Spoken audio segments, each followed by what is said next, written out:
Senhoras e senhores, alunos, professores, demais convidados, boa noite. É com grande satisfação que o curso de Ciências Sociais da Faculdade de Humanidades e Direitos da Universidade Metodista de São Paulo dá início à aula magna do curso de Ciências Sociais, que discutirá sobre a crise econômica que atinge o continente europeu e seus desdobramentos na economia mundial, em especial na América Latina. Neste momento, passamos a convidar as autoridades para compor a mesa. Convidamos o ilustríssimo diretor da Faculdade de Humanidades e Direito da Universidade Metodista de São Paulo, professor doutor Jung Mossung.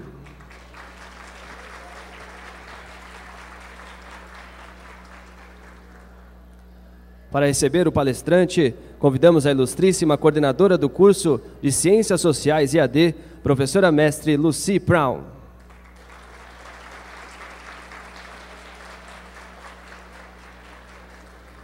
Convidamos ao palco o ilustríssimo sociólogo e cientista político, professor doutor Emir Simão Sader.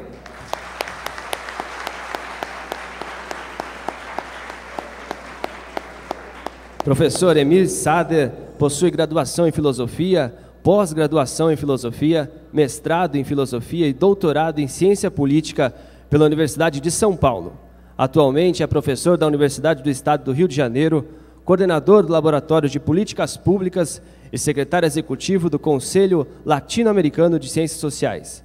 Tem experiência na área de ciência política, com ênfase em Estado e governo, atuando principalmente nos seguintes temas: América Latina, Brasil e política. Para as boas-vindas, para uso da palavra, o professor doutor Jung Mossung. Boa noite, bem-vindo a todos e a todas. Eu me sinto muito honrado de estar sentado ao lado do professor Emir Sader.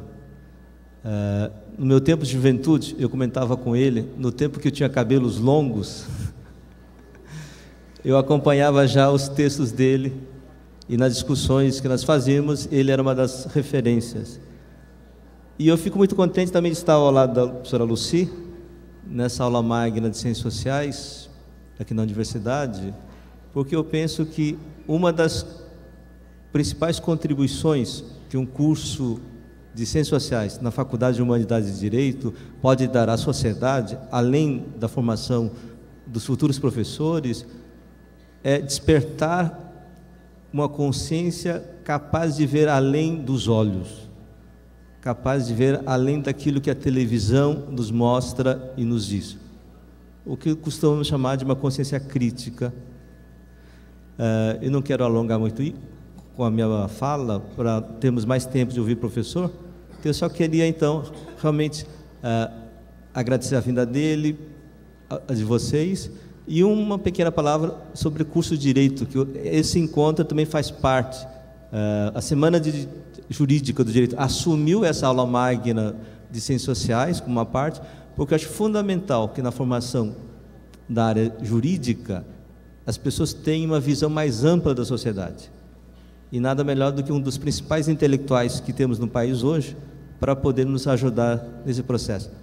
Boa noite, esperamos que a gente tenha, e tenho certeza que vamos ter uma excelente noite de palestra. Obrigado.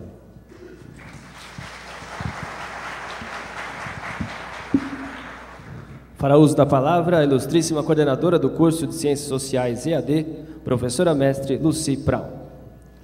Boa noite, pessoal. Queria saudar os presentes aqui, saudar os professores, professora Alessandra, coordenadora do curso de Direito, uma parceria muito boa entre o curso de Ciências Sociais e o curso de Direito, graças à professora e à equipe dela. Então, é um prazer ter os alunos de Direito aqui, assim como os alunos de todos os cursos.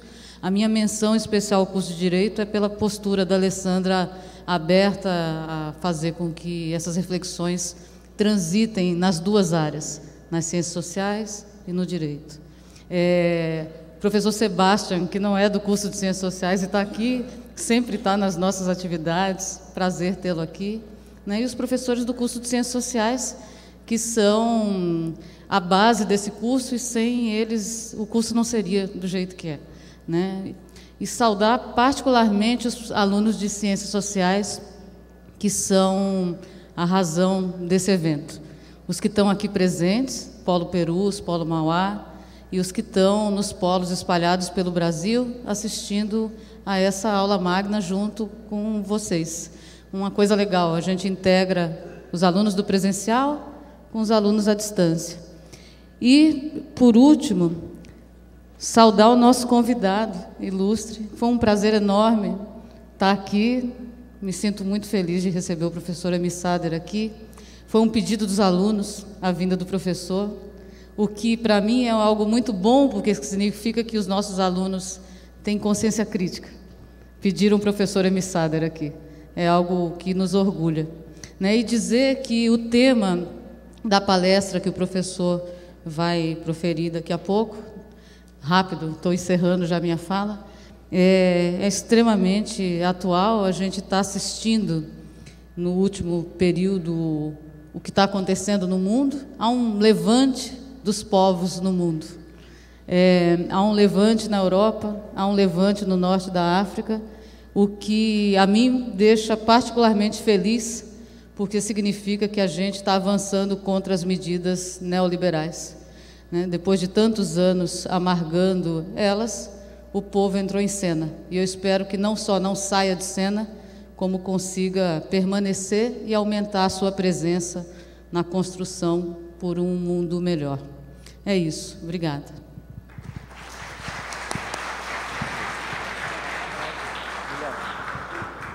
Para dar início à aula magna de Ciências Sociais com o tema Crise Econômica Europeia e o Impacto na América Latina, com a palavra o ilustríssimo professor doutor Emir Simão Sader.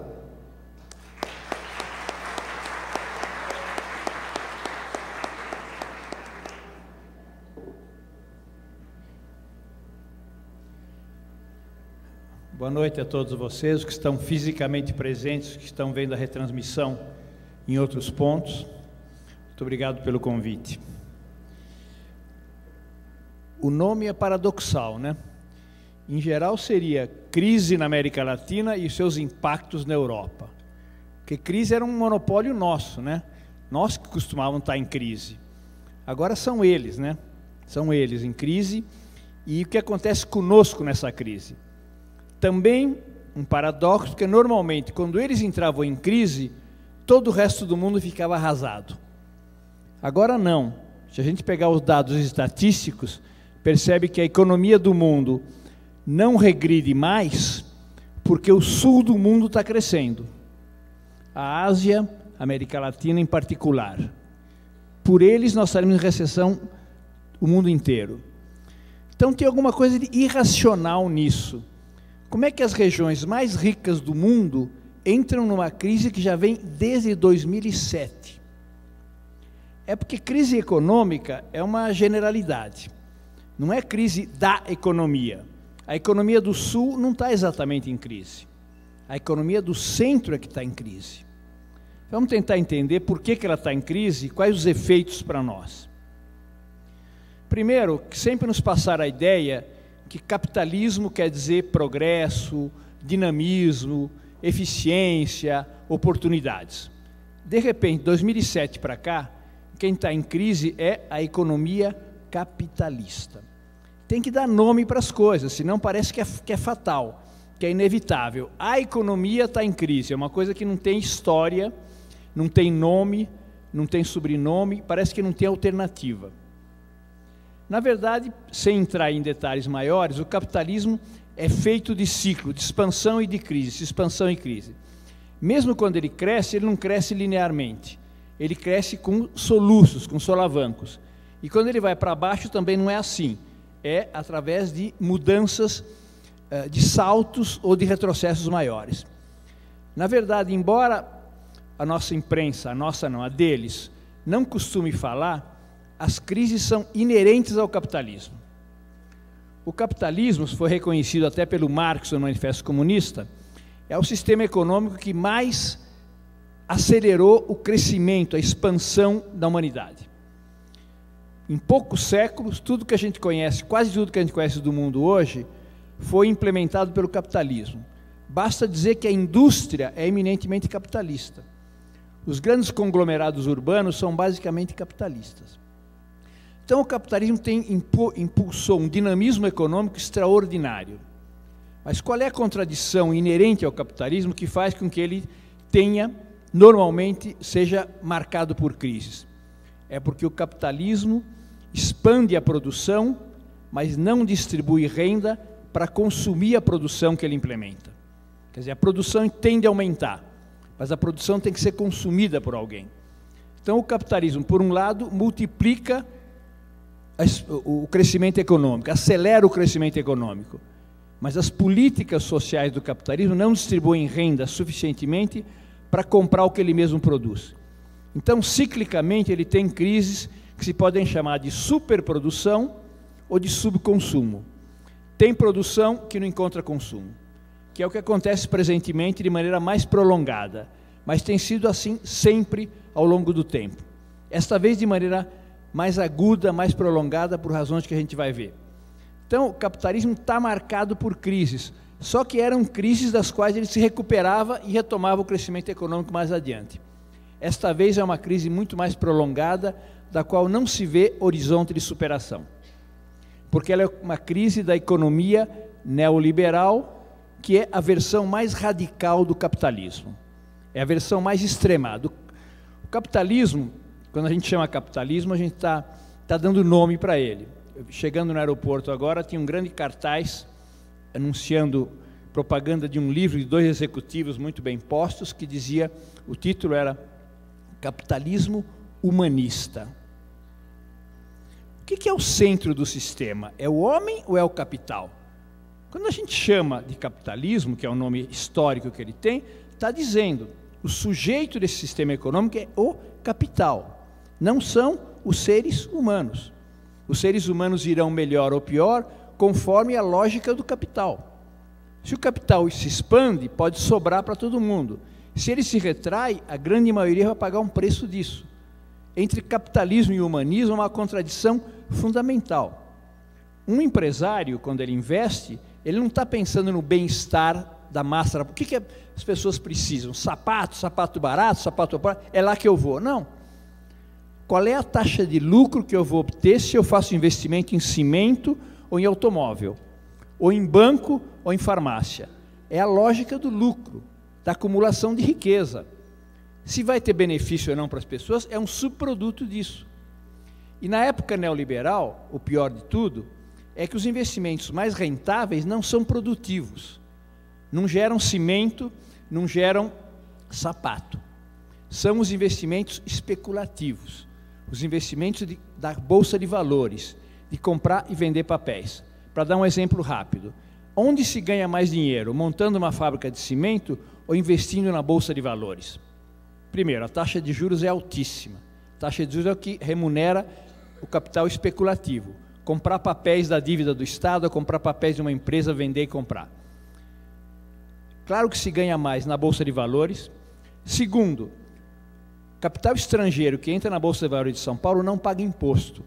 E os que pagam, pagam pouquíssimo. Então, se ganha mais, se paga pouco imposto e tem liquidez total. Liquidez quer dizer o quê? Estou descontente, aperto o botão e vou para a Bolsa de Tóquio. Não é uma fábrica que eu tenho que desmontar, não sei o que lá. Então, todas as vantagens, toda a atração na época do capitalismo neoliberal são para que os investimentos estejam não na produção, mas no setor financeiro, na especulação. Aí falam todos os dias falam na televisão, bom, hoje a Bolsa de Valores de São Paulo teve um movimento baixo. Houve compra e venda de 3 trilhões, não sei quantos bilhões, aquelas cifras astronômicas, só que todo esse movimento não produziu um bem, não produziu um emprego. É um capital que se alimenta só da especulação, comprar e vender papéis. Em escala mundial, na época neoliberal, houve uma transferência de capitais do setor produtivo para o setor especulativo.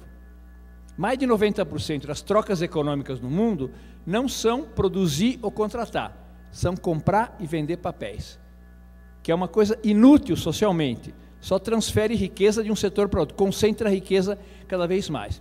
Não quer dizer que tem um empresário bonzinho que produz e um empresário ruim que especula. A empresa Votorantim, do Antônio Emílio de Moraes, ganha mais dinheiro no banco que eles têm do que em produzir cimento. Ele pode até justificar, eu ganho mais lá, então eu investo lá. Então, não é essas duas versões. Os grandes grupos econômicos têm na sua cabeça um setor financeiro, um banco. Então, o capitalismo entrou numa fase parasitária, uma fase em que o setor hegemônico, dominante, é o setor financeiro. Pergunta para algum desses cronistas econômicos aí, a Miriam Leitão, Miriam Porcão, quer que seja, pergunta para ela, como é que está o Brasil? Ela vai olhar na Bolsa de Valores. A taquicardia do Brasil é a Bolsa de Valores. Por quê? Porque acha que o capital financeiro é que é o fundamental. É o setor hegemônico na economia. Até uma certa altura, a indústria automobilística era hegemônica. 1/4 do que se produzia no Brasil tinha que ver com produção de automóvel. Automóvel, turismo, etc. Agora não, agora é setorial. O que é estrutural, como diziam os neoliberais, o que é sistêmico, ninguém lembra mais, porque a época do Fernando Henrique era isso, né? Tinha crise num banco que a gente nem sabia que existia, Marca e Fonte Sindan, corria a acudir o banco, porque o vírus podia penetrar ali, infeccionar todo o corpo social através do sistema financeiro. Porque o sistema financeiro funciona à base da confiança. Se todo mundo for tirar o dinheiro dos bancos, os bancos quebram, estão trabalhando com dinheiro que não tem. Então, o setor hegemônico passou a ser o setor financeiro, que, repito, que não produz riqueza, não produz bens. Então, é através dele que o capitalismo tem que se alimentar. Esta crise em particular, 2007, começou ali, veio porque o capitalismo começou, através do sistema financeiro, a produzir capacidade de consumo artificial das pessoas. Estados Unidos e Espanha foi um boom imobiliário.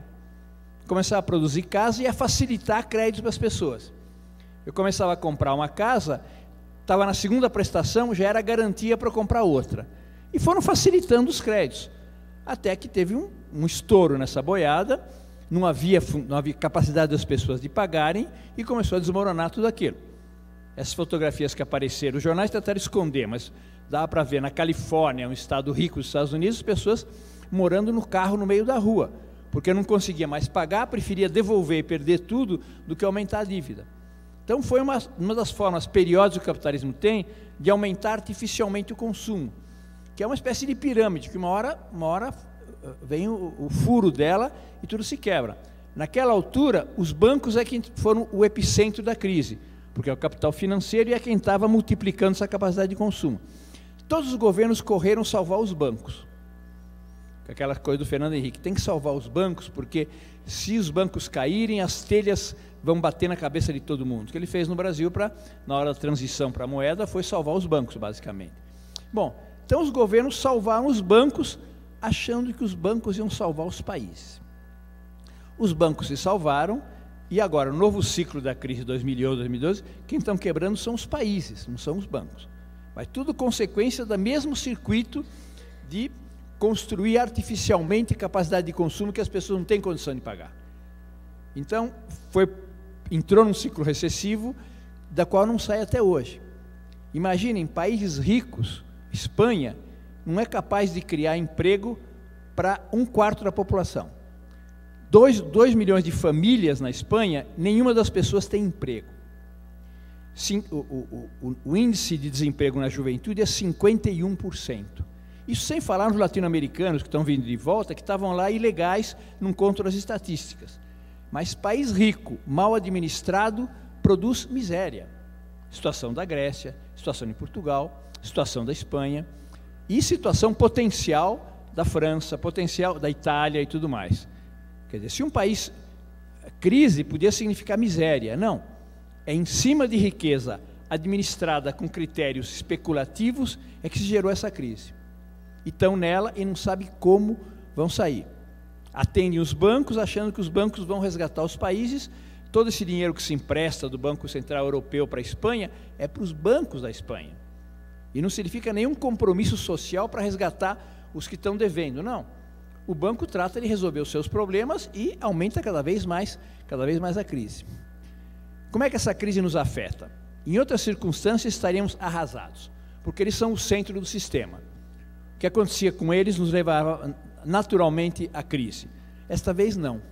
Esta vez não, porque já existe um certo multilateralismo econômico, um certo intercâmbio do Sul com o Sul, que permite manter ativada a economia. Quer dizer, o principal parceiro econômico do Brasil não são mais os Estados Unidos, é a China. Em segundo lugar vem a América do Sul. Porque muitos governos do continente, entre eles o brasileiro, hoje em dia, não têm políticas neoliberais. Há uma diferença importante. O Brasil, vocês sabem, era o país mais desigual do continente mais desigual do mundo. Um recorde trágico, tremendo. O Brasil melhorou nessa última década porque melhorou a situação social do povo. Por quê? Algumas coisas mudaram. Isso é que faz a diferença e nós não sofremos tão duramente a crise. Em primeiro lugar, a prioridade de vários governos da América Latina não é mais o ajuste fiscal, o ajuste das contas públicas. São políticas sociais, que é o grande problema latino-americano da desigualdade.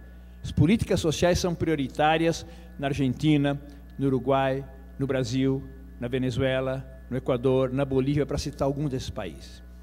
Pela primeira vez, o ponteiro da desigualdade melhorou no Brasil. Nunca se alterava. Expansão econômica ou recessão, ditadura ou democracia, a desigualdade se mantinha, por várias razões que nós vamos conversar depois. Agora não. Agora a desigualdade diminuiu. A injustiça diminuiu no Brasil. Diminuiu na Argentina, diminuiu nesses países todos que eu mencionei. Isso é um elemento importante moralmente, mas é importante também economicamente. Por quê? Porque se expandiu no Brasil e nesses outros países um mercado interno de consumo popular. Em geral, se produzia para 1/3 da população.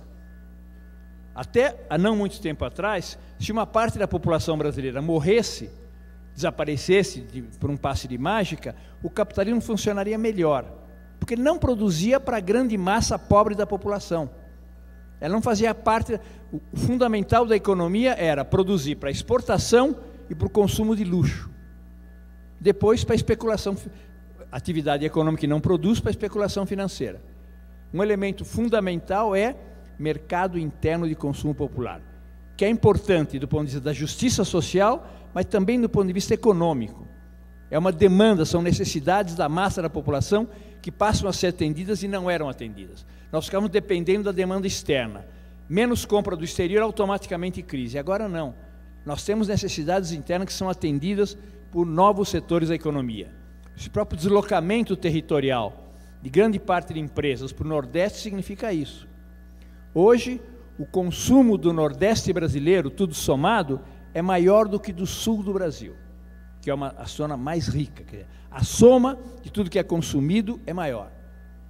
Significa, para o Brasil, uma transformação social importante. Então, esse é o primeiro elemento diferente. Nós não dependemos só da demanda da Europa, dos Estados Unidos e do Japão. Faz falta. Por isso nós vamos falar no final que tem efeitos negativos.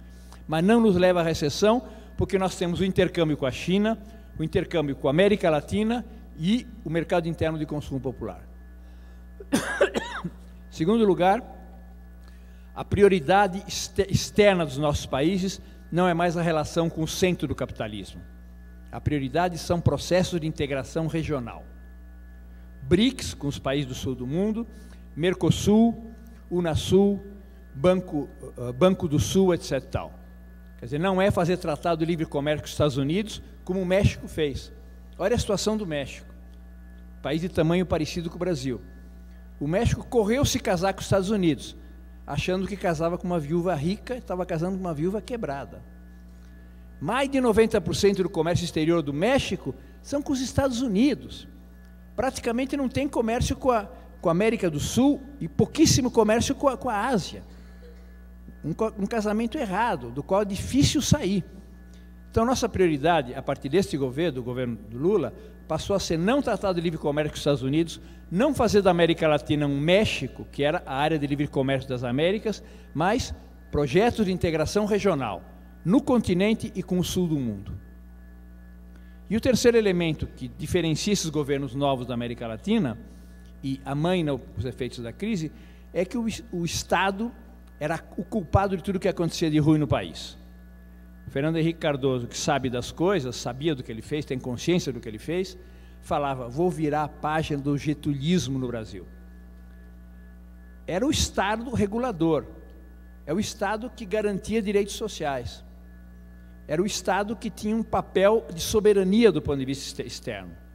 Ele queria tirar a centralidade do Estado, não era central, mas era importante, para colocar a centralidade aonde? Menos Estado e mais mercado.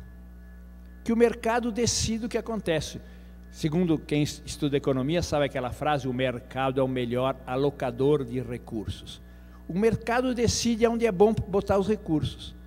Só que vai botar onde quem? Onde tem mercado com poder aquisitivo alto, onde eu ganho mais, na Bolsa de Valores, etc. Tal. Foi o mercado que levou a essa crise atual. A anarquia do capitalismo, em que as pessoas vão investir, os empresários vão investir, conforme tenham maior taxa de lucro. E a centralidade era do mercado. O Estado brasileiro foi definhando cada vez mais. A Dilma assumiu o Ministério de Minas e Energia, que tinha questão de energia, Petrobras, tudo isso. Ela falou, tinha 8 choferes e 2 engenheiros. Esse era o Ministério de Minas e Energia do Brasil no governo do sociólogo Fernando Henrique Cardoso, porque o mercado é que resolvia. Ia privatizar a Petrobras, não conseguiu. O Estado estava reduzido às suas mínimas proporções, não só nas questões de infraestrutura, dos direitos sociais. O Brasil se tornou mais desigual. A maior parte dos brasileiros deixaram de ter carteira de trabalho. Sabe o que é trabalhar sem carteira de trabalho? Não é cidadão. O cidadão é o sujeito de direitos. Ele não tem direito nenhum. Não pode reclamar, não pode se organizar, não pode acolher a justiça, nada. Essa fragmentação, eles chamam de quê? Informalidade do trabalho. A palavra é bonita, né? Vocês preferem que a gente seja informal ou formal? Informal, né? Bonito. Isso quer dizer expropriar o direito do trabalhador. A palavra real é precarização das relações de trabalho. Trabalho precário. Não sabe se vai ganhar o mês que vem, se é mandado embora não tem indenização, não tem licença maternidade, se fica doente dança. Isso é que aconteceu a maior parte dos brasileiros. As duas piores consequências do neoliberalismo foi a primeira, eu já mencionei, hegemonia do capital financeiro, financiarização da economia. E a segunda, precarização de relações de trabalho. O Estado, ao invés de ser garantia disso, não, o Estado era aquele que implementava mais isso. Durante muito tempo do governo Fernando Henrique Cardoso, sabe quem foi ministro do Trabalho? Francisco Dornelles. Banqueiro do PP, que vinha da ditadura. Demonstra qual é a cara que o governo vai dar para o mundo do trabalho. Bom, um retrocesso brutal na educação, na saúde, nas relações de trabalho, na concentração de renda, na exclusão social e assim por diante. Esse sociólogo chegou a dizer uma vez que no Brasil havia milhões de pessoas inempregáveis. Olha que covardia, um cara que é sociólogo, supostamente entende do país, dizer para um desempregado, tem milhões de pessoas, inclusive você, que não tem possibilidade de ter emprego. Presidente da República, um responsável de dar as mínimas condições das pessoas sobreviverem. Usar o saber que ele adquiriu na universidade pública para empulhar a consciência das pessoas mais pobres. Dizer uma coisa dessa é uma covardia, uma canalice que não tem tamanho. Primeiro que não é verdade, basta ver que nós estamos chegando agora perto do plano emprego. Segundo, que se tem, é um problema, não é uma solução, ele não pode dar de barato que é assim e vai ser assim. E terceiro, é uma maldade.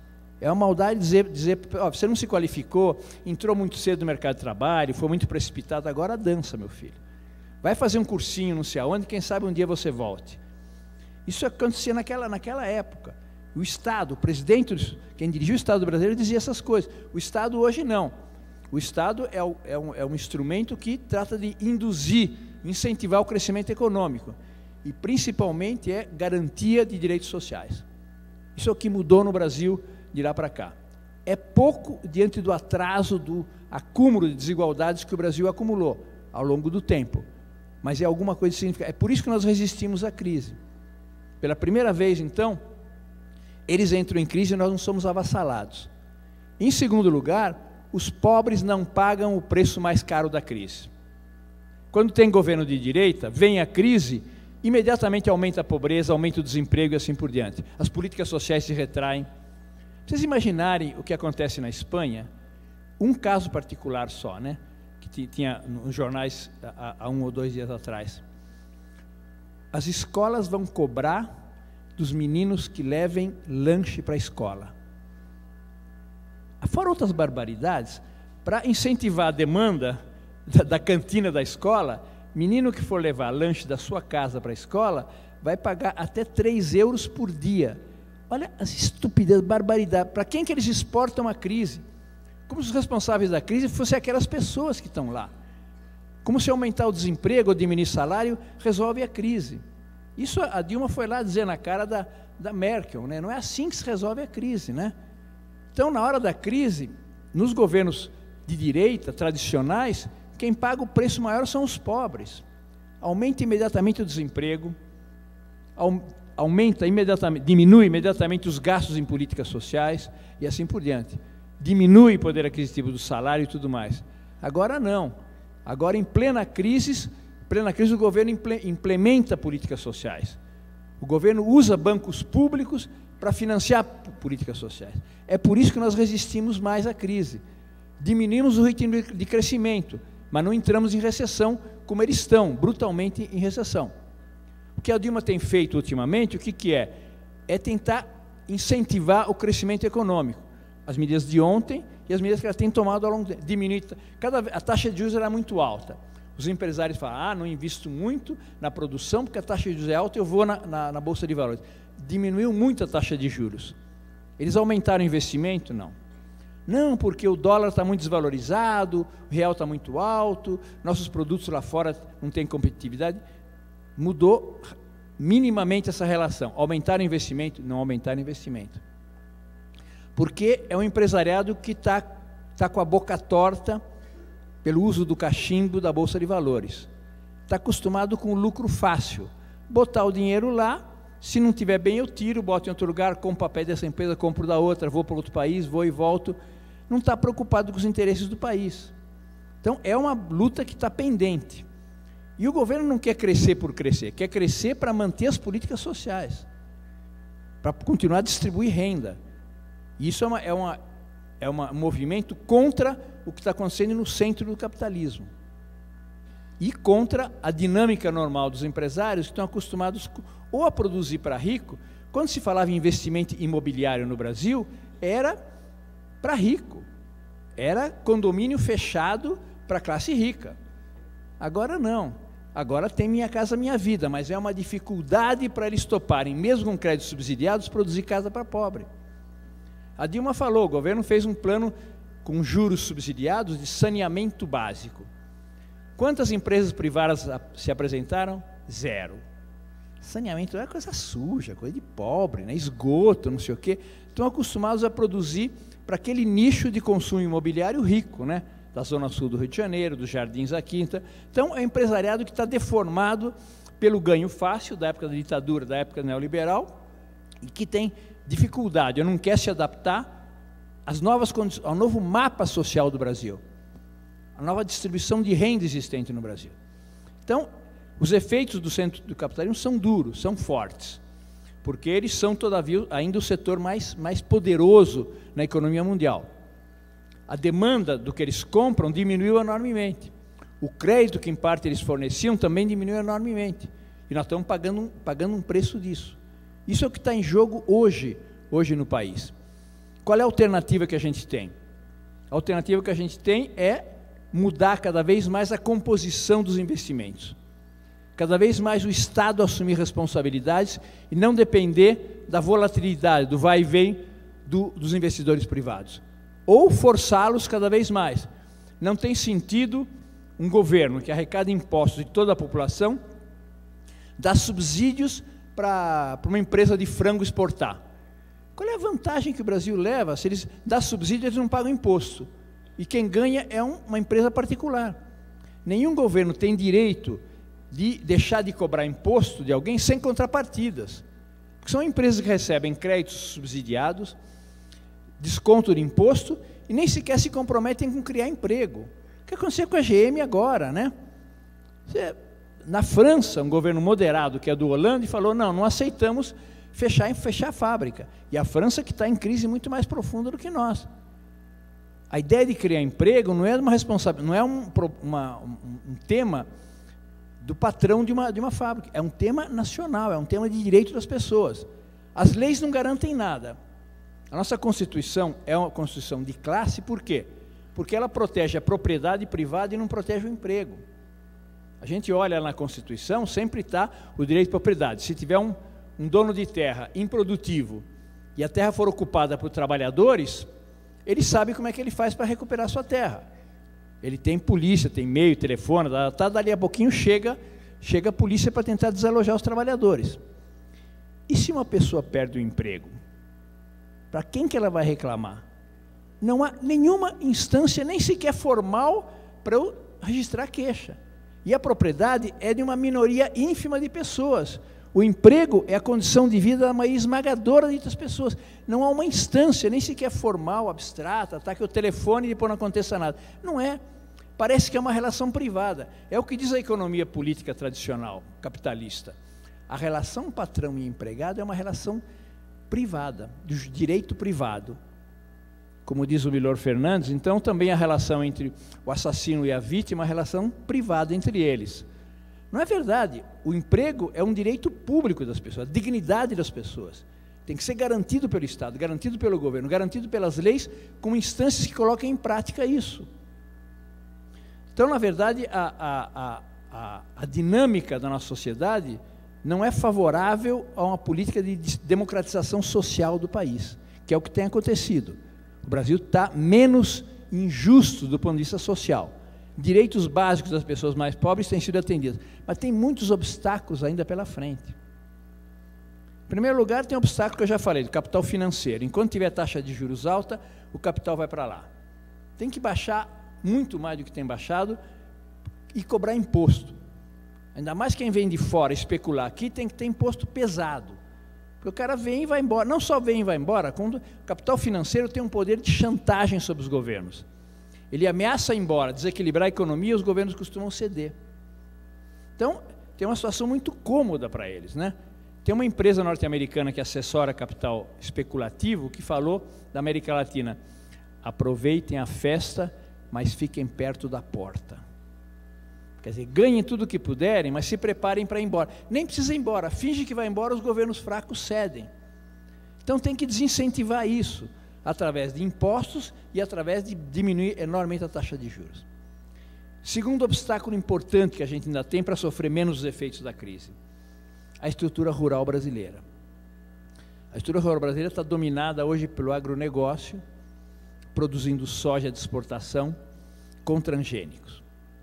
Tudo bem, ninguém vai deixar de vender soja para a China. Das poucas coisas seguras do futuro do mundo é que os chineses vão continuar a comer, têm dinheiro e vão comprar soja. Agora, não pode ser monopolizar a terra no Brasil, deteriorar as condições de produção da terra através de transgênicos. Os transgênicos não são só das grandes empresas, porque a Monsanto chantageia, então os pequenos e os médios também usam. O ritmo de crescimento da fortalecimento de cooperativas e economia familiar é muito mais lento do que o ritmo de demanda da soja. Então tem que democratizar o acesso à terra no Brasil. Terceira questão que eu acho que é importante para a gente sofrer menos os efeitos da crise. Existe um número de 5 ou 6 famílias no Brasil que, porque são donos de empresas de jornais e de revistas de televisão, acham que podem falar em nome do Brasil. Há um monopólio da palavra. Há um monopólio do dinheiro através do capital financeiro. Um monopólio da terra através do agronegócio e um monopólio da palavra através dos meios monopolistas de comunicação.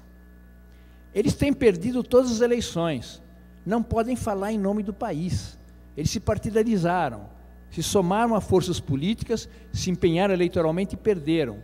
Mas eles é que dão a agenda política nacional. Qual é o problema mais importante do Brasil, segundo eles, há muito tempo, e agora mais ainda, mais agudo? O mensalão. Essa é a pauta deles. Mas além dos fatos concretos, por que eles gostam do mensalão? Não só porque afeta o PT e tudo mais, mas porque é um argumento deles de que o Estado é corrupto. O Estado é mais passível de ser corrupto. Parece que tem corrupção no Estado brasileiro e não tem nas empresas privadas. Tem uma ONG aí que chama Transparência Internacional, olha que bonito, que publica todo ano a lista dos países mais corruptos do mundo. Governo não sei o que lá, governo do Afeganistão, governo do Haiti. Não publica as empresas privadas que corrompem esses governos. Os maiores escândalos econômicos dos últimos tempos são das grandes corporações multinacionais norte-americanas, inclusive esse da manipulação da taxa Libor por banco inglês. Isso não aparece, não é tema deles. Agora, tudo aquilo que faz recair sobre o Estado em princípio é ruim, porque o Estado regulamenta, o Estado se interessa por temas nacionais. Tá? Então, parece que esse é o tema fundamental do Brasil. Se forem condenados, nós teremos um futuro. Se não forem condenados, teremos outro. Num nós iremos para cima, outro iremos para lá. Será que é esse o tema central do Brasil? O tema central do Brasil de hoje é esse, é resistir aos influxos, às pressões inflacionárias do centro do capitalismo, para poder crescer muito mais e implementar muito mais as políticas sociais. Esse é o tema mais importante. Está na imprensa? Não está. Está mais ou menos a questão econômica nas beiradas, porque é incômodo para eles, porque são os países que eram modelos para nós, né? O que eles diziam sempre? Aquele é que havia, né?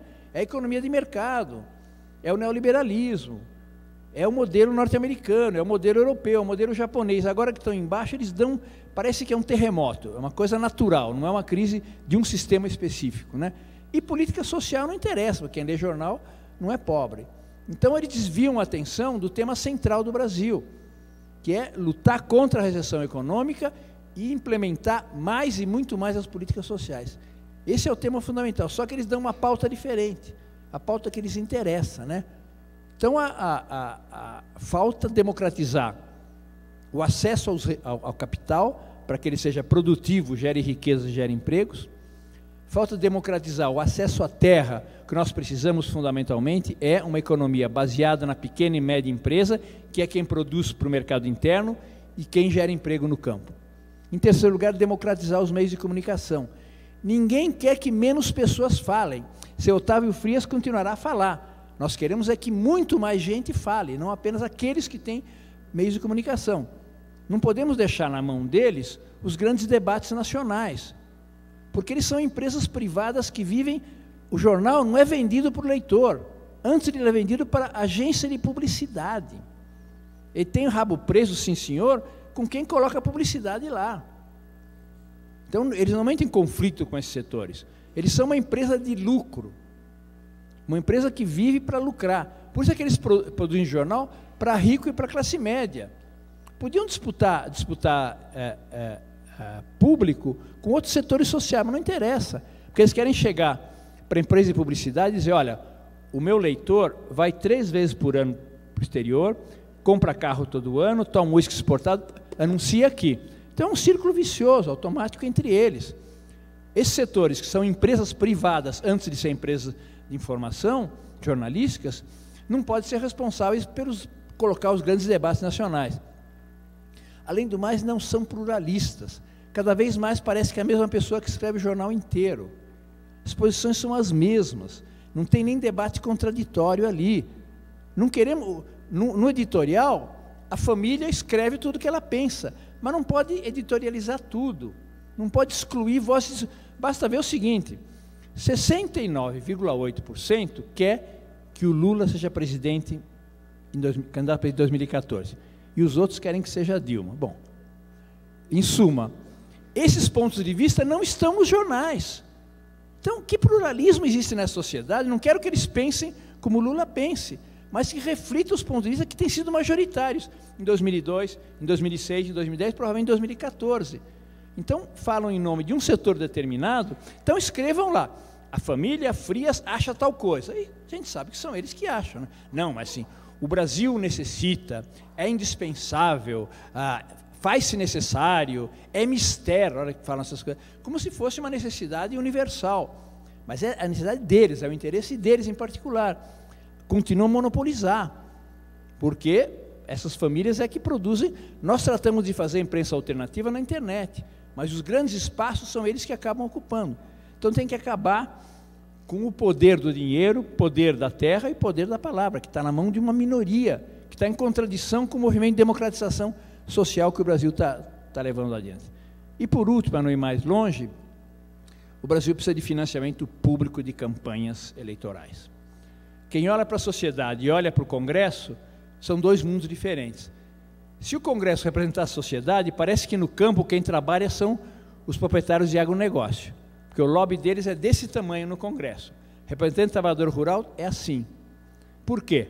Porque é o financiamento privado de campanha, que faz com que a competição seja totalmente desigual. então tem lobby de dono de meios de informação, de rádio, televisão, jornal, tem lobby de dono de plano privado de saúde, tem lobby de donos de escolas privadas e assim por diante, lobby agronegócio, e os outros setores não estão representados lá.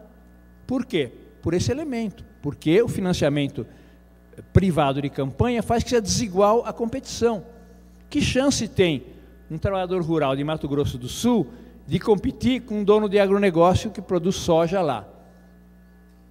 Se der as mesmas possibilidades, vamos ver quem ganha, vamos ver quem tem base de apoio, vamos ver quem tem argumento. Do jeito que está, não dá. Então, nesse Congresso, não vai passar lei de democratizar os meios de comunicação. Não vai passar lei que torne o financiamento público de campanha o decisivo, porque eles são beneficiários disso tudo. Então, é muita coisa que está em questão. E para resistir à crise, nós precisamos de um país muito mais democrático. Um país em que os investimentos se voltem para a produção e para a geração de emprego.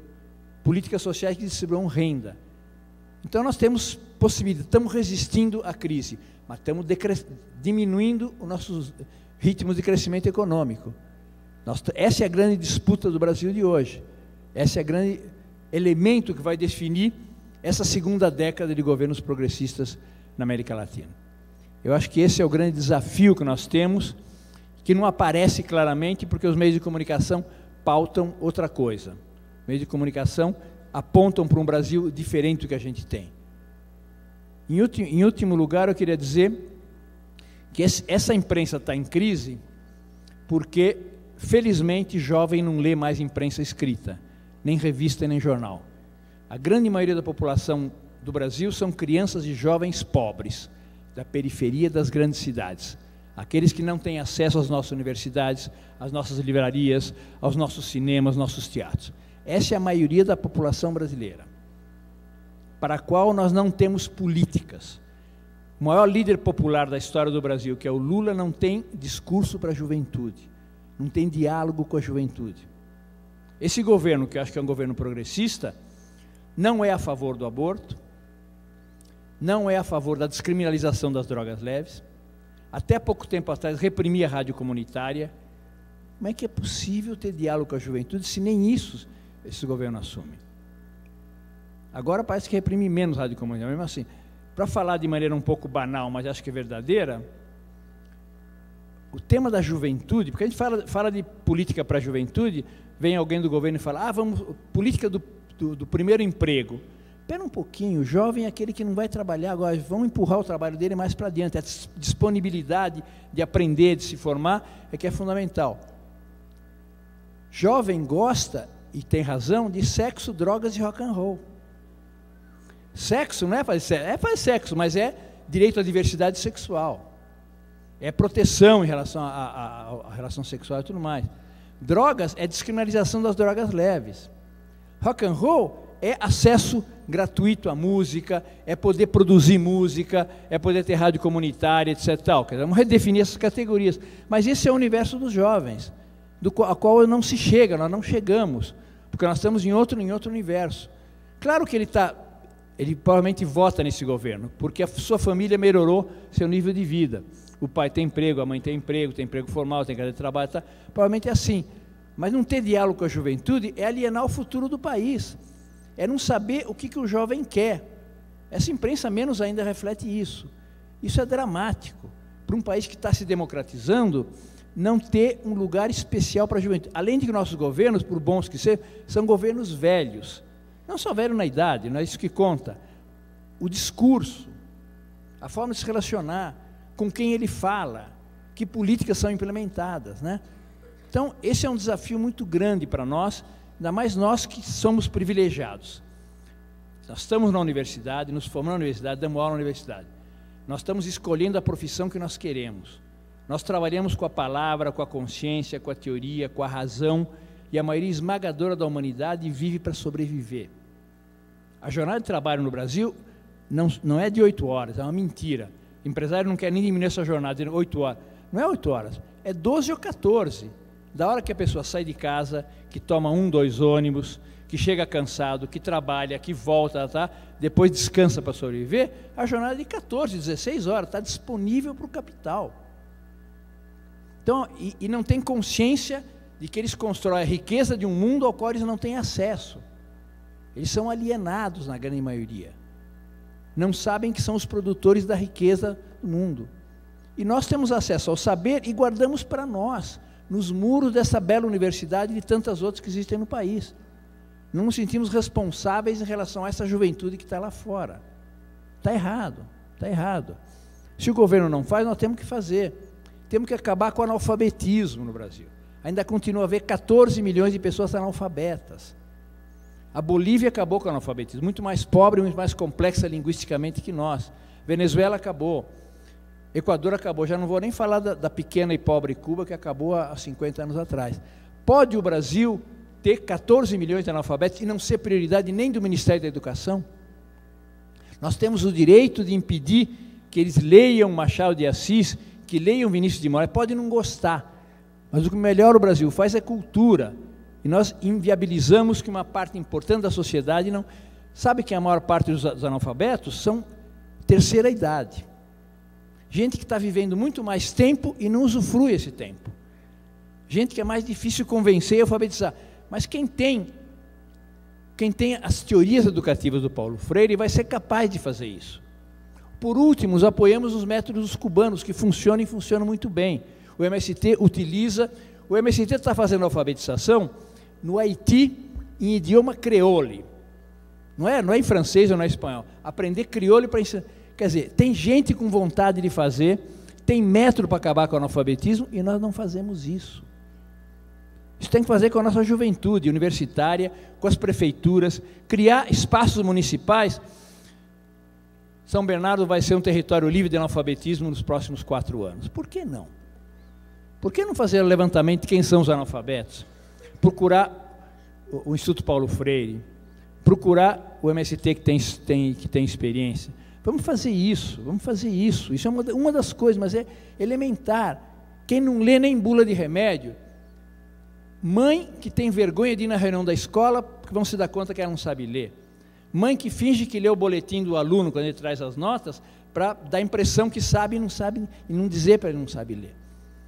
Quer dizer, o Brasil, o país está se democratizando socialmente, mas falta muito. E isso é uma lacra brutal que nós convivemos com ela alegremente. Quantas empregadas domésticas das nossas casas não sabem ler e fingem que sabem? E muitas vezes não fazemos nada em relação a isso. Em suma, a democratização tem que ser assumida pela sociedade como um todo. O acesso ao conhecimento é uma condição da pessoa não ser vítima da televisão, dela poder ter acesso a outros meios de informação, ela poder escrever, ela não depender da Fernanda Montenegro para escrever uma carta para a família.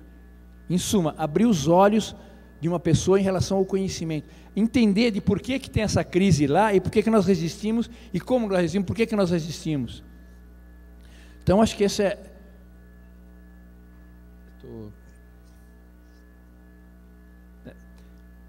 Não, eu não quero falar mais, só queria levantar algumas questões que eu acho indispensáveis, responsabilidade social nossa. Não quero dizer que quem está na universidade é privilegiado, mas é privilegiado. Porque a maioria esmagadora paga imposto e os seus filhos não chegam à universidade.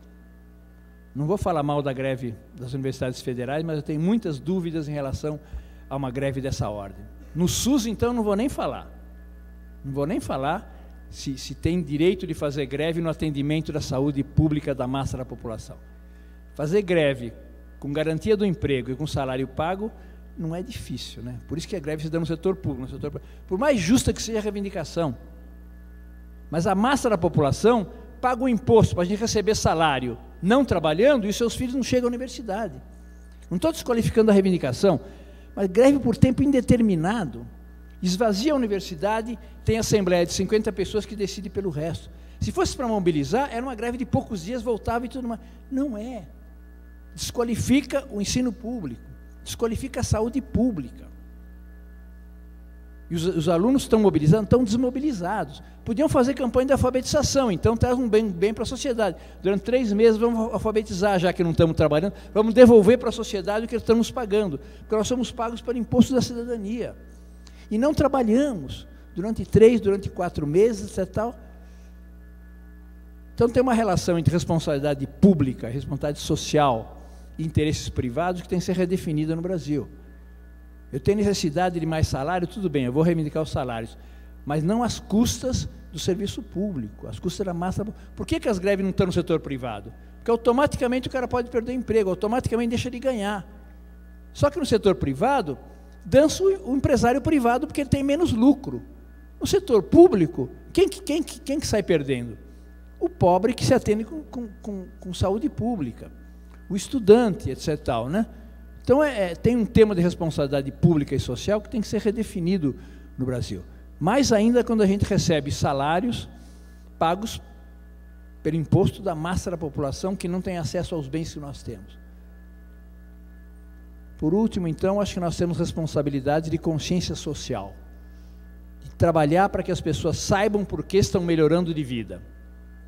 Não é se falava, não, está indo bem o governo Lula, porque a situação internacional é boa. É horrível agora, horrível. Está indo bem por méritos internos da política, mas as pessoas precisam saber disso. Se amanhã vier uma recessão, ela tem que resistir, porque não é culpa necessariamente do Brasil, é culpa do sistema em geral. Nós precisamos ajudar as pessoas a ter consciência, a se organizar. E a primeira condição disso certamente é não só acabar com o analfabetismo, acabar com o analfabetismo funcional, que afeta metade da população. Aqueles que aprenderam a ler, não colocam em prática e não têm condição hoje de ler alguma coisa. Bom, agradeço o convite de vocês, espero que a gente possa conversar um pouco sobre esse e sobre outros temas, tá? Sobre a crise internacional, os efeitos no Brasil. Obrigado.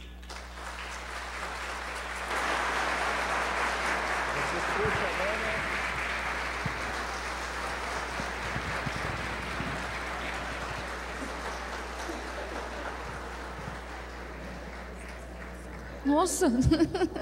Para o momento vai passar a noite inteira aqui respondendo de perguntas e encerramento, eu passo a palavra à professora mestre Lucy Brown. Professor, eu acho que o senhor vai ter que ficar de madrugada aqui respondendo pergunta, porque tem muito.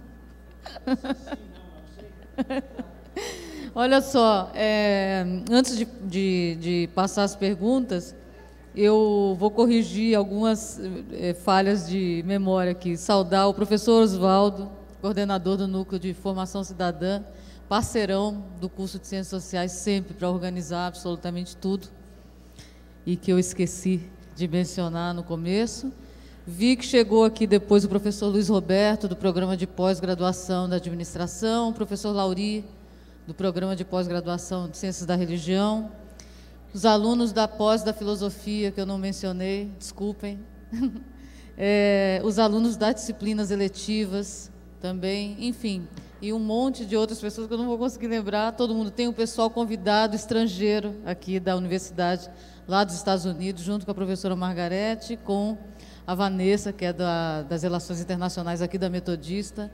Enfim, né, a gente está com a casa bastante cheia. Se eu for esquecendo, vocês vão me lembrando, porque é muita gente. Eu vou passar as perguntas e eu acho que a gente tem que encerrar por aqui, certo? Para não... já passa direto para o professor lá e pronto.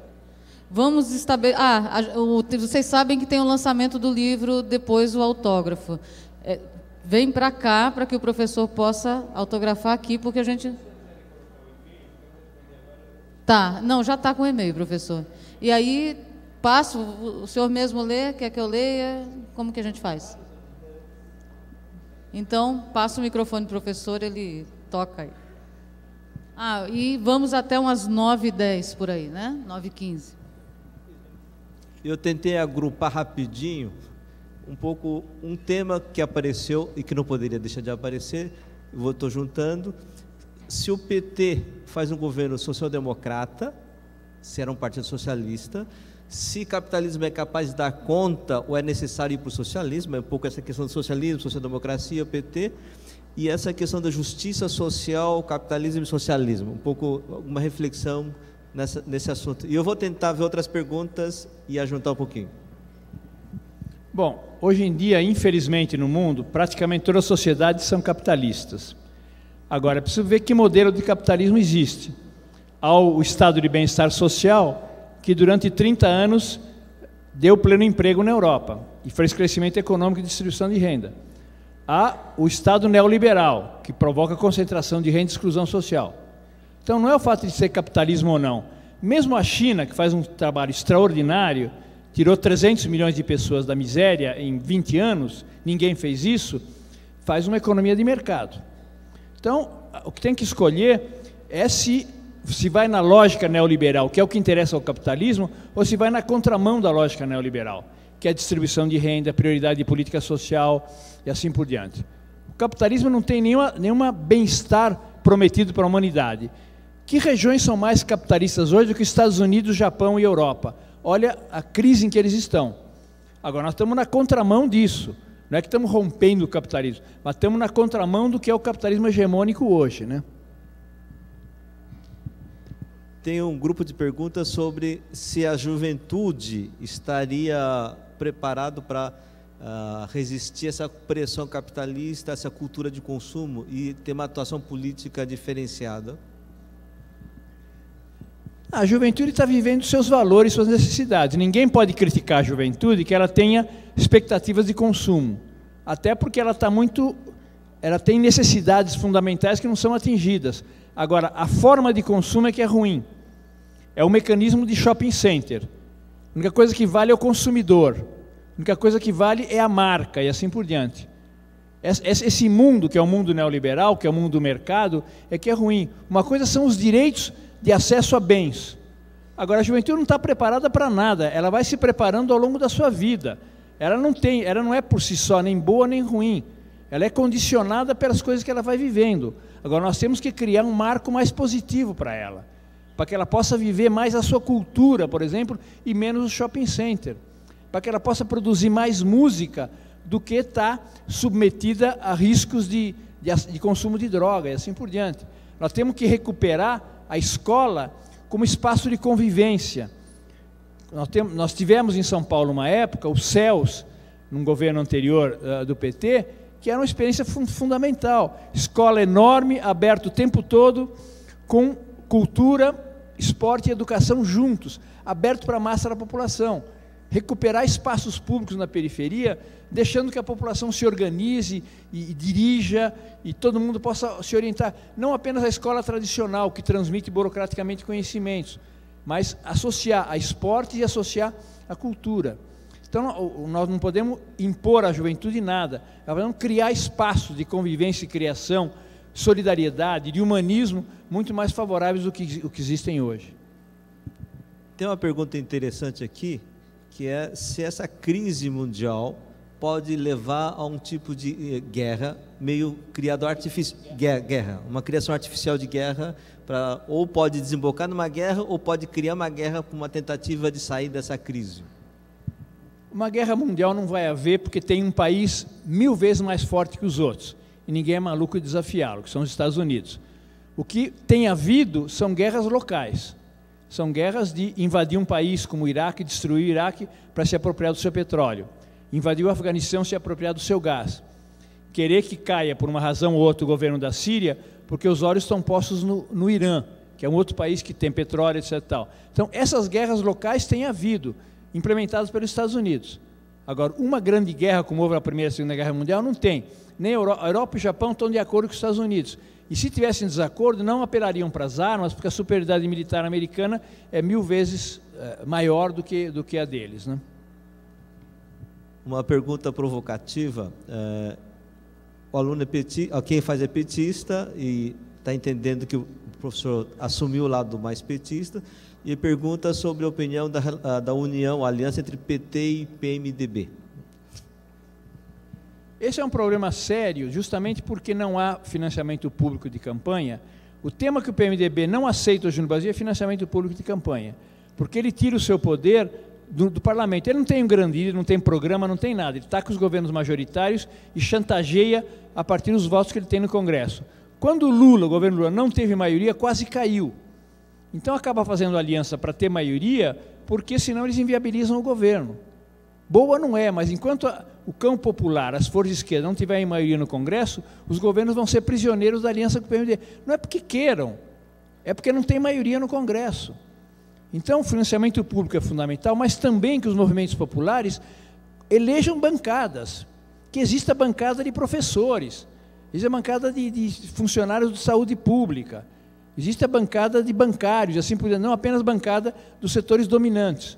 Então, não está na mão do governo. Nós deixamos uma armadilha para os governos se facilitamos que partidos que vivem de financiamento privado, como no caso do PMDB, não é só por isso que ele se elege, mas é uma das razões, tenham maioria no Congresso. Uma pergunta que vem do Paulo Perus, Júlio César, essa é a tecnologia. Em sua opinião, quais foram as principais ações afirmativas na última década e como seria possível o Brasil minimizar a degradação socioambiental do agronegócio, além da árdua luta envolvendo as terras produtivas? Bom, acho que nós tivemos, nesse último tempo, alguns avanços democráticos. A Constituição da Comissão da Verdade, a aprovação pelo Judiciário do direito de casamento de homossexuais e a aprovação da política de cotas. A política de cotas é muito importante. Outro dia, o ex-presidente, que foi mencionado várias vezes aqui, voltou a falar que, com a política de cotas, nós vamos introduzir o racismo no Brasil. O Brasil não é um país racista. Somos nós que levamos política de cotas e que vamos lembrar para os negros que eles são negros e discriminados, para os mulatos que eles são discriminados. O Brasil é um país baseado na escravidão, é o país que teve o maior modelo econômico escravista foi o Brasil. O Brasil foi o último país que terminou com a escravidão em toda a América Latina. Onde é que estão os negros? Os negros conseguem sobreviver mal e mal na música, no esporte, e olhe lá. A política de cotas permite favorecer o ingresso de setores mais pobres nas universidades públicas. 50% das vagas públicas para quem vem de escolas públicas. Acho que isso é um avanço e vai ter consequências importantes. O que dizem os caras agora preocupados com a educação no Brasil, né? Vai diminuir o nível. É mentira. Eles não leem os balanços. A minha universidade é a primeira que implementou. Quem entra em política de cotas tem um empenho maior de quem não entrou em política de cotas. Não baixou em nada o nível da universidade com quem entra em política de cotas. Setores da classe média que privilegiam seus filhos com todo tipo de formação para entrar no melhor vestibular, quando vem a política de cotas, tem uma crise de igualitarismo. Todos somos iguais diante da lei, meu filho teve mais... E na hora de preparar o filho para entrar na universidade, usou todos os outros mecanismos. Então, é uma política compensatória, que não resolve, mas ajuda. A outra questão das terras improdutivas é acelerar o apoio à economia cooperativa, à economia familiar, para que o Brasil seja um país autossuficiente de alimentos, não dependa basicamente da exportação e do agronegócio. Duas últimas, tem mais um, de São José do Rio Preto, João. Com essa crise do capitalismo de consumo, o mundo poderia criar um novo sistema econômico que não fosse os sistemas econômicos que já existem? Pode e deve, porque o capitalismo chegou no seu limite, né? O capitalismo está numa fase especulativa, degradação do meio ambiente e gerador de crises. Agora, não é por vontade que a gente chega lá, é por consciência. As pessoas precisam tomar consciência das coisas, porque nenhum sistema acaba por si mesmo. O capitalismo não vai acabar se não houver um outro sistema que tome o seu lugar. Certamente é um sistema, alguma variável de socialismo. Qual é a vantagem do socialismo em relação ao capitalismo? No capitalismo, os grandes proprietários de capital é que decidem as coisas, são a minoria irrisória. No socialismo é preciso democratizar o acesso aos recursos e a decisão democrática sobre o que produzir, como produzir, para quem produzir e quem vai produzir. A modalidade do socialismo tem que ser inventado, mas é alguma coisa que acaba com essa ideia de que o capital está na mão de uma ínfima minoria das pessoas. Isso tem levado a humanidade a um retrocesso imenso. Uma pergunta mais polêmica para sair dessa coisa mais política. Numa universidade metodista, de um senhor de idade, falando em defesa do sexo, rock e drogas, obviamente, não, veio uma especificamente, se o Brasil está preparado para a descriminalização das drogas. Bom, vocês percebem o seguinte, se achava que, se fosse discutir casamento de homossexual, seria uma situação brutal na sociedade. Não passou pelo Congresso, onde provavelmente não seria aprovado. Foi para o Judiciário, a sociedade acolheu na melhor. Até uma felicidade de aceitar que as pessoas... Toda forma de amor vale a pena. Ama quem quiser se não prejudicar o outro. Nem sequer as igrejas conservadoras conseguiram reagir a isso. ao beneplácito. Da mesma maneira que se houver um mecanismo que legalize o direito ao aborto, que existe, é majoritário, é escondido, é camuflado, a classe média faz em boas condições e a massa da população faz se prejudicando, se vier por algum mecanismo que não seja o Congresso, para não ser pressionado pela Igreja, o direito não está se obrigando ninguém a fazer aborto. A obrigação do Estado é dar condições de quem quiser fazer aborto, fazer. Para que não passe tudo o que passa, para que não pague o preço que paga e para que não morra. Então, eu acho que a questão da descriminalização pode perfeitamente ser absorvida pela sociedade. Os países que fizeram isso, Portugal mais recentemente, diminuiu o consumo de drogas, além de diminuir a violência. Quem que não quer descriminalizar as drogas leves? É a polícia, é quem que se corrompe os outros pela droga ilegal. São os traficantes, porque é uma mercadoria supervalorizada porque é ilegal. Eu nunca cheirei, nunca fumei, não é por testemunha pessoal. Poderia fazer. Minha época, na ditadura, não se podia brincar com essas coisas. Mas perfeitamente se pode, certamente meus filhos têm acesso a isso. Agora, se não se separar droga leve, droga pesada, crack e tudo mais, pode perfeitamente dar acesso. Os países que fizeram isso melhoraram, não pioraram. Diminuiu a violência e diminuiu o consumo de drogas. E se desarticulou o narcotráfico, uma parte da corrupção da polícia. Do Polo de Petrópolis, o que o Dr. Emílio pensa sobre a privatização da saúde através das organizações sociais pelo governo Dilma? O Brasil hoje enfrenta a maior greve dos servidores públicos federais da história. A falta de negociação não é um retrocesso? Bom, eu acho que são ruins as organizações sociais. O Rio de Janeiro são muito ruins. Não creio que seja a política nacional fundamental. A política fundamental no plano de saúde pública é fortalecimento do SUS. E esse eu sou absolutamente a favor. Eu acho que tem poder de negociação, mas das duas partes. Na minha universidade, por exemplo, os que estão em greve dizem: não acreditamos na palavra do governador. Eu posso acreditar ou não acreditar, mas não há negociação possível, mesmo que ele fale, dou tudo o que vocês quiserem, não acredito. E, por outra parte, uma greve com essa característica que ela tem, é uma greve difícil para o governo tolerar. Por essas razões, porque as pessoas estão ganhando sem trabalhar, sem colocar em risco o seu emprego.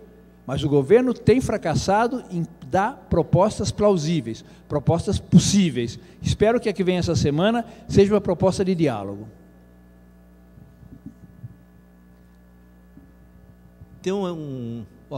Morreu um intelectual palestino, Edward Said. Ele escreveu um livro sobre intelectuais. E ele faz uma distinção entre cientista de um intelectual. Nem todo cientista social é um intelectual, no caso da área que o professor vem. Intelectual tem uma missão de ser uma consciência crítica da sociedade. Eu estou comentando isso porque, com certeza, muitos de vocês se sentiram incomodados com alguma das posições que o professor falou. Se alguém disser que não teve nenhum incômodo em falar toda, ou não entendeu, ou dormiu, ou está mentindo. Eu acho que assim, quando eu disse que ele era intelectual, né, o intelectual tem essa missão, vocação, de não agradar, mas de levantar questões para que se debata. E Edward Said dizia: um grande intelectual que ganha prêmios de grandes fundações traiu a sua vocação. E grandes fundações não dão prêmio para pessoas críticas, que tocam na ferida da sociedade, né? Eu só estou comentando isso porque realmente vai sair polêmicas por aí, e eu acho que é bom que saia, né? Realmente né, ele não teria sentido realizado na sua, né, no seu objetivo, sua missão de estar aqui. Então, eu realmente fiquei muito gratificado pela coragem e clareza, né, com que ele apontou dedos e propôs um debate, né? Vou passar agora a palavra para a professora Lucy, para considerações dela. Tem perguntas que não deu para passar, mas ele vai ficar com todas. Tem uma em particular, que eu não sei se você quer responder rapidinho, que tem a ver com o golpe do Paraguai. Se ele acha que isso vai ser usado em outros lugares, e um pouco qual é a sua visão do que aconteceu no Paraguai. Talvez 2 minutinhos, né, do fato do presidente de lá ter sido destituído tão rapidamente, aparentemente legal, aparentemente golpe. Não, foi um golpe branco, como podia ter tido no Brasil em 2005 com o impeachment, né? Um conluio do Congresso que legalmente derrubou um presidente, mas de um processo de 24 horas de discussão, sem consulta popular, sem nada, sem sequer os procedimentos legais que devem ser feitos num país qualquer. E porque ele estava começando a fazer coisas que afetavam a elite no Paraguai. Reforma agrária, coisas assim. O Paraguai conviveu até ele com a ditadura de um único partido, o Partido Colorado. Esse mesmo Congresso não fez nada contra isso, né? É uma ditadura efetiva. Então, claramente, foi uma escolha política contra uma alternativa popular para o Paraguai, que é um país muito pobre, que é um país muito excluído, que é um país de uma informalidade enorme na economia, ninguém sabe o que se produz, quem se produz, não se paga imposto, nada disso. Começou a incomodar, eles tomaram essa atitude que tomaram. Mas na próxima eleição eles podem ter uma resposta significativa do povo. Em abril deve haver eleição no Paraguai, vamos ver o que o povo acha, porque o povo tem que contar. E se tem democracia, o povo vai votar e vai decidir qual é o caminho que eles querem para o Paraguai. Termina, me fala. Não, só dizer que eu vim, como dizia o Chacrinha, para atrapalhar, para confundir. Não, eu vim para colocar ideias que eu acho que podem favorecer o debate, mesmo com quem esteja contra.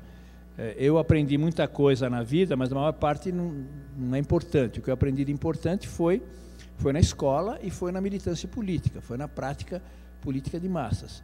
E o que conta na vida, no fundo, são os amores e os valores que a gente tem, os sentimentos e as normas que orientam nosso comportamento. E nós temos que ter um comportamento solidário, humanista, sobretudo num país tão desigual como ainda é o nosso país. Obrigado.